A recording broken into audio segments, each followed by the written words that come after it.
Oi galera, sejam muito bem-vindos a mais um vídeo aqui no canal. Meu nome é Júlia e hoje eu vim falar sobre os favoritos de maio. Eu resolvi trazer um estilo novo aqui pro canal, que são os favoritos do mês. Então eu vou reunir aqui algumas dicas de filmes, de séries e livros que eu li, né, que foram os melhores ali do mês. Vamos ver se vocês gostam desse formato. Eu vou começar falando sobre a série mais falada do momento, sobre A++, sobre o que, gente? Sobre a série que é baseada num livro, na verdade, numa série de livros e que foi uma das primeiras resenhas aqui no canal, que eu sou completamente apaixonada, que é a série Off Campus Amores Improváveis. Gente, eu amo essa série. Na época que eu li, eram 4 livros a princípio, que cada livro ia contar a história de um jogador de hóquei se apaixonando.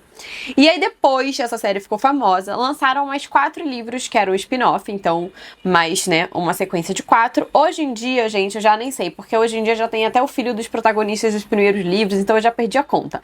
Na época eu li os 4 primeiros livros, né, a série inteira, e mais o primeiro dessa segunda. Então eu parei no primeiro, terminei o primeiro, e depois os outros 3 eu não li, mas agora eu acho que eu voltarei a ler, entendeu? Porque inclusive nessa série, a gente vai acompanhar a história do primeiro livro, que é focado no Garrett e na Hannah, que são, gente, assim, eu tenho 2 casais favoritos. O Garrett e a Hannah, que é o primeiro livro, e o Jim e a Ellie, que é o terceiro livro, que é a segunda temporada. Então, assim, gente, eu estou simplesmente, o quê? Contando já, assim, eu já quero eles e já deram uma palhinha deles. Então, assim, gente, estou muito emocionada. E toda essa série vai se passar ali na parte da faculdade. Então a gente vai ter jovens adultos lidando com algumas questões. É uma série muito leve, muito divertida, hot, tá, gente? Mas cada livro vai focar em um tema profundo. Então eu gosto muito como essa autora trabalha cada tema que é abordado em cada livro. Eu lembro que o primeiro me marcou muito, porque aqui a gente vai ter tanto a questão do mocinho, que é o Garrett, mas só falando, né? Aqui a gente vai ter a nossa mocinha, que ela faz faculdade junto com o nosso mocinho. Ele é jogador de hóquei e ele tem uma pressão muito grande porque o pai dele é um dos jogadores de hóquei mais famosos, então assim, sempre colocou ele no gelo meio que pra continuar a linhagem da família, só que ele nunca teve tempo pra se perguntar se é isso que ele quer. Enfim. E ele é jogador de hóquei, só que tem uma matéria, gente, de filosofia que todo mundo tirou 0 e ele não pode tirar 0, porque senão ele vai ser suspenso do jogo. E a nossa mocinha é o quê, gente? É a única da turma que tirou 10. Daí ele vê que essa mocinha tirou 10, ele chega pra ela e fala: minha filha, você vai ter que me ensinar. Aí ela assim, não tenho tempo. Só que ele vê, né, em algum momento ele percebe que ela tá afim de um outro carinha.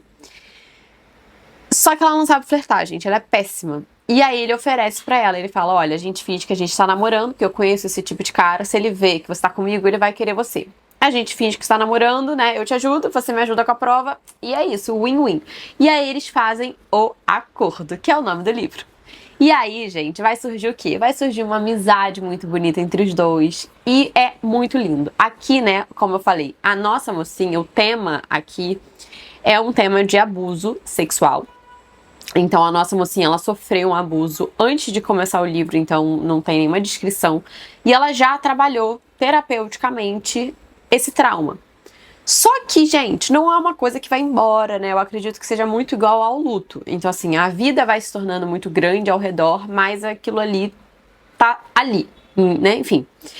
E depois que isso aconteceu, ela teve, eu acho que um cara que ela ficou afim, enfim, né, e teve relação, mas depois não mais, e ela também não consegue chegar ao orgasmo com o homem. Então, quando eles começam a se envolver na forma de amizade, né, o outro cara, ele tá ajudando ela a compor uma música, porque eles têm um campeonato de música que ela precisa por conta de bolsa e tal. Isso mudaram um pouco no livro, porque no livro esse cara que ela tá interessada é um outro atleta, mas enfim, eu gostei dessa mudança na série, porque ficou mais dinâmica.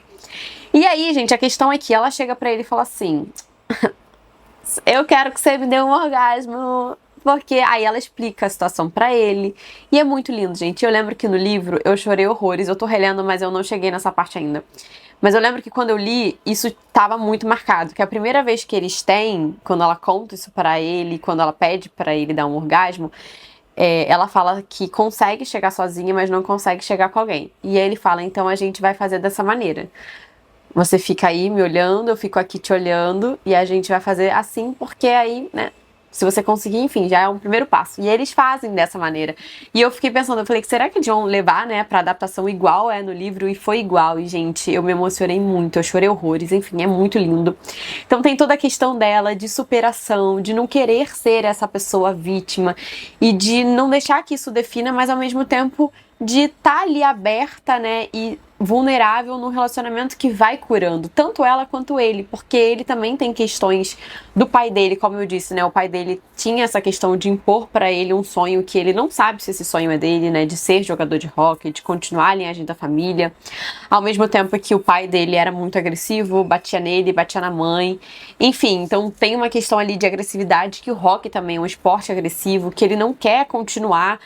Então é muito lindo ver o relacionamento deles dois, como eles dois crescem juntos. Eu acho que isso é o mais bonito, como eles crescem juntos, como eles se permitem crescer juntos e durante, né, a sua vulnerabilidade, o seu processo de cura.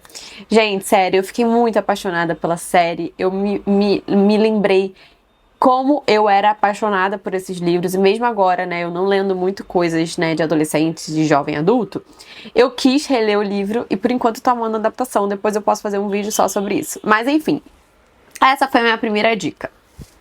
A segunda dica, gente, é um livro que vai ganhar adaptação, que já tem resenha aqui, então eu vou ser breve.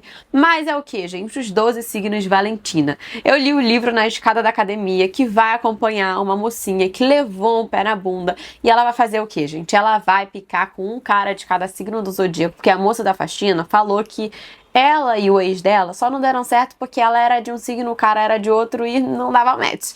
E aí ela resolve fazer uma pesquisa antropológica, porque ela faz a faculdade de jornalismo, e cria um blog chamado Os 12 Signos Valentina, e ela vai, gente, colocando lá, ó, saiu com Áries, aí coloca lá, ó, tipo, tudo. Só que esse blog fica super famoso e no meio disso ela conhece também um carinha que ele sempre vai ali aparecendo durante, enfim, a vida dela, só que ela não sabe de qual signo ele é, porque ele foi, enfim, adotado e tal.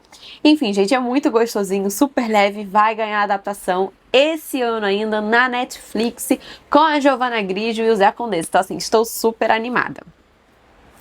Também vou dar dica de 2 filmes maravilhosos que eu vi. O primeiro, Criaturas Extraordinariamente Brilhantes, que também tem resenha aqui no canal, que vai acompanhar a história de uma senhora viúva que perdeu o marido, que perdeu o filho, que trabalha num aquário. E a gente tem também ali um polvo como personagem, como narrador, porque ele fala com a gente, né, o tempo inteiro, então é bem legal. E um jovem que vai chegar nessa cidade à procura de um pai que ele nunca conheceu, que abandonou ele, enfim. Então ele vai lá, a princípio, por conta disso. Só que ele vai acabar parando nesse aquário, né? Trabalhando nesse aquário junto com essa senhora. E ali eles vão desenvolver uma relação de afeto muito bonita. E um novo sentido ali para a vida de ambos que sofreram muito, que perderam muito, que não tem essa referência mais do que é um lar. Então é muito bonito ver essas feridas, essas pessoas feridas se juntando e se curando rumo a um novo destino. Enfim, gente, tem um plot também que eu não tava esperando. E é baseado num livro que tá pra chegar aqui agora no Brasil. E eu lembro que quando eu terminei esse filme, eu fiquei com a sensação de que eu assistiria muito mais coisa desses personagens. Então, eu queria uma série porque eu queria mais desenvolvimento desse mocinho. Tem uma outra mocinha que eles têm um romance lá. Eu queria saber mais sobre a história deles. Então, eu acabei com aquele gostinho de eu assistiria mais. Sabe aquela série de cidades do interior com personagens machucados? Se você gosta, é esse tipo de filme. Fala sobre luto, fala sobre recomeço, sobre laços humanos. É muito bonito. Outro filme maravilhoso é Meu Nome é Agneta. Aqui a gente vai acompanhar a história de uma mulher que tá ali na sua fase mais ou menos de 50 anos. E ela tem marido, os filhos já saíram de casa, ela é demitida, o marido tá em outra fase da vida, começou a vida fitness, e ela, gente, só pensa na França. Eu acho que eles moram na Suécia. E ela fica vendo coisa da França, comendo queijo escondido, porque o marido, enfim, não come.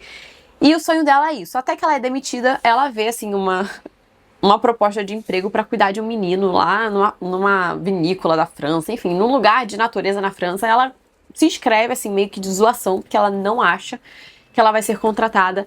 Daí no dia seguinte ela recebe um e-mail dizendo que ela foi contratada. E aí ela fala pro marido, o marido fala, mas você não ia durar um dia lá, você nunca viajou sozinha. só diminuindo ela e ela resolve ir. Quando ela chega lá, gente, ela não fala francês. Ela não sabe o que fazer e ela ainda descobre que o menino que ela ia tomar conta, na verdade, é um velho. É um senhor idoso que não quer que ninguém tome conta. Então ela meio que foi lá, né, sem ele saber e ele não quer ser cuidado. E aí ela, gente, pensa em desistir, obviamente. Eu acho que não passa nem uma semana, ela liga pro marido, o marido fala, eu já sabia que você ia desistir, então eu vou comprar a passagem e você vem. Só que aí, gente, coisas acontecem no desenrolar e ela acaba ficando lá. E quando ela fica lá e ela se permite viver outros ambientes e outros ares, ela se descobre numa nova versão, que talvez seja a versão que ela sempre foi. Mas ela nunca soube, porque o ambiente em que a gente está, ele importa muito. Tem uma frase de um livro que eu li, que eu amo, é um dos meus livros favoritos da vida, que é O Ator, que ele não é sobre ator, mas ele faz um paralelo entre a atuação e a vida real, que é muito verdade, enfim, que é o mesmo autor dos Quatro Compromissos, que é um livro que eu amo, que ele fala que nós somos o reflexo do que as pessoas acham de nós. Então, cada pessoa tem uma imagem da gente, e as pessoas têm esses espelhos. E a gente vai se vendo através desses espelhos que as pessoas vão dando pra gente. Por um lado, se você cresceu numa família ou num ambiente em que as pessoas, sei lá, falavam pra você que você é inteligente, você vai colocando aquilo na sua identidade. Então, eu sou inteligente. Mas, se por outro lado, você cresceu num ambiente em que as pessoas te diminuíam, você talvez ache que você não é boa o suficiente. Mas não porque você não é boa o suficiente, mas talvez porque as pessoas colocaram na sua cabeça uma visão delas sobre você que não é você. E aí, gente, isso é muito complexo, porque chega um determinado momento da vida que você tem que pegar o seu espelho e falar quem sou eu. E eu tava até ouvindo também um podcast sobre isso. E aí, enfim, tudo se relacionou. E foi logo antes de eu ver esse filme. E tem uma frase também, Daisy Jones e the Six, que a Daisy fala assim, né? Quando muitas pessoas falam pra você que você não é capaz, você acaba acreditando. Então, ao mesmo tempo em que a voz do outro tem poder sobre a gente, né? Por um lado, se for coisas boas, por um lado é bom, mas se for coisas ruins é pior. E o ambiente que você tá, ele pode te minar. E o pior é que às vezes esse ambiente, ele pode ser um ambiente familiar, que foi exatamente o que acontecia com ela. Então ela tava presa num relacionamento, num casamento, em que o marido dela, ela não era a melhor versão dela com ele. Ela não era ela com ele. Eu nem gosto de falar isso de melhor versão, porque a gente ser quem a gente é, já é a nossa melhor versão. E quando ela se liberta desse ambiente, nossa, ela floresce. Ela desabrocha. Então, é um filme muito bonito. E eu acho que faz a gente refletir muito sobre o ambiente que a gente está inserido. E se por acaso você está inserido num ambiente em que você sente que você não consegue florescer e desabrochar, eu acho que a primeira coisa é a gente entender como que a gente consegue sair desse lugar pra gente conseguir ser quem a gente é. Enfim, gente, belíssimo. E pra finalizar, eu vou deixar também a indicação do discurso da Shonda Rhimes na faculdade de Dartmouth, que tá disponível aqui no YouTube. Eu vou deixar o link na descrição. Porque esse ano eu comecei a reler alguns livros que eu amo. E eu comecei a reler O Ano em que Disse Sim, da Shonda Rhimes, que eu já li há muitos anos atrás. E que agora eu tô tendo outras percepções e que eu sinto que é, enfim, realmente o ano em que eu preciso dizer sim e deixar mudanças acontecerem na minha vida. E logo no início desse livro, ela faz um discurso para os calouros da faculdade onde ela estudou, de Dartmouth. E é um discurso muito bonito sobre sonhar, sobre fazer, sobre realizar. Então, assim, vale muito a pena também. Gostei muito dessa série, espero que tenha continuação. É baseada no livro também, que eu não li, mas a gente vai ter uma mocinha ali imperfeita, enfim, gente, fazendo o que dá pra ser feito naquele momento.